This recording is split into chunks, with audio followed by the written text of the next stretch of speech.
আসসালামু আলাইকুম সবাইকে, কেমন আছো সবাই? এবার আমরা তোমাদের ষান্মাসিক সামষ্টিক মূল্যায়ন 2024-এর জীবন ও জীবিকা যে বিষয় রয়েছে তোমাদের অষ্টম শ্রেণীর, তো তোমাদের এই প্রশ্ন বা তোমাদের নির্দেশিকাটা আমরা একটু দেখব।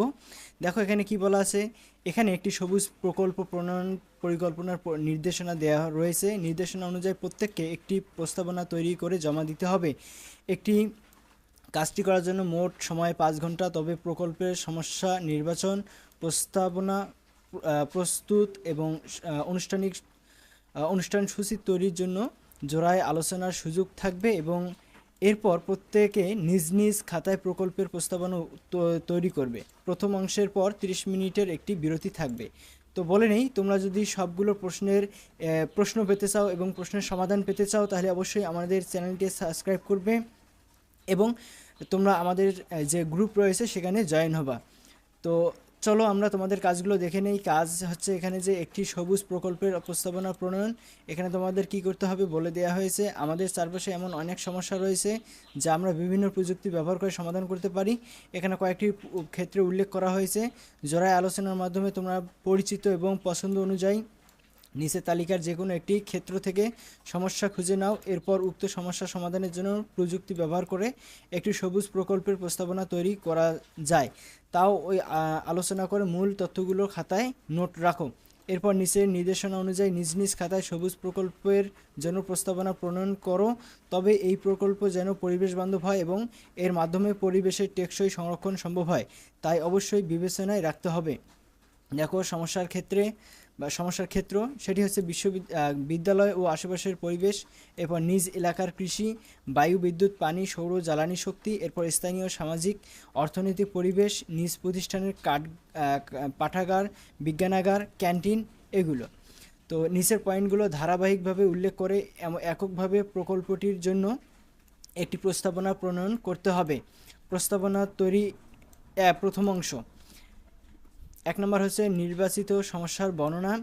যে সমস্যা সমাধানের জন্য প্রকল্প তৈরি করা হচ্ছে তার বিবরণ দিতে হবে। এরপর যৌক্তিকতা, কেন এই প্রকল্পটি নেওয়া হচ্ছে তার যৌক্তিক কারণ ব্যাখ্যা করতে হবে। এরপর প্রকল্পের সাথে সংশ্লিষ্ট পেশা শনাক্তকরণ। তো এগুলো তোমরা পড়ে নাও।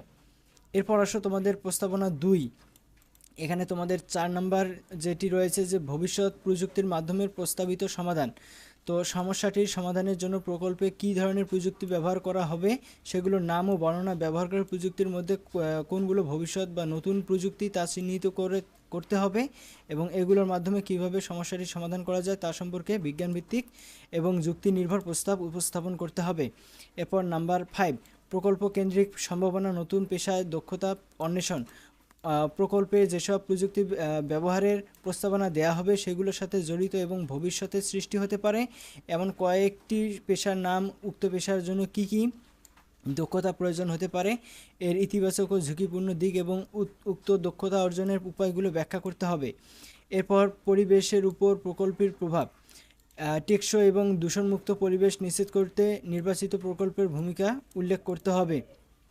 এরপর সমাজ বা মানব কল্যাণে প্রকল্পটির ভূমিকা এটি দিতে হবে, যে এই প্রকল্প স্থানীয় সমাজ ও মানুষের জন্য কী কী উপকার করবে তার বর্ণনা করতে হবে। এরপর অনুষ্ঠান সূচি তৈরি।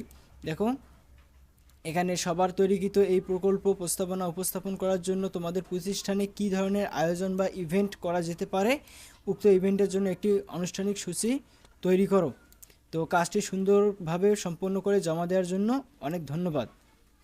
এভাবে তোমরা এই কাজটি করবে, যে একটি সবুজ প্রকল্পের প্রস্তাবনা প্রণয়ন। এটি হচ্ছে তোমাদের এই বিষয়ের কাজ। তো আশা করি তোমরা বুঝতে পেরেছো। তোমরা যদি এর সমাধান পেতে চাও এবং অন্যান্য শ্রেণীর এর কোশ্চিন এবং অ্যান্সারগুলো পেতে চাও অবশ্যই আমার চ্যানেলকে সাবস্ক্রাইব করবে এবং আমাদের যে ফেসবুক গ্রুপ রয়েছে সেখানে তোমরা যুক্ত হবে। সকলে ভালো থাকো, সুস্থ থাকো, তোমরা পড়াশোনায় মনোযোগী হও।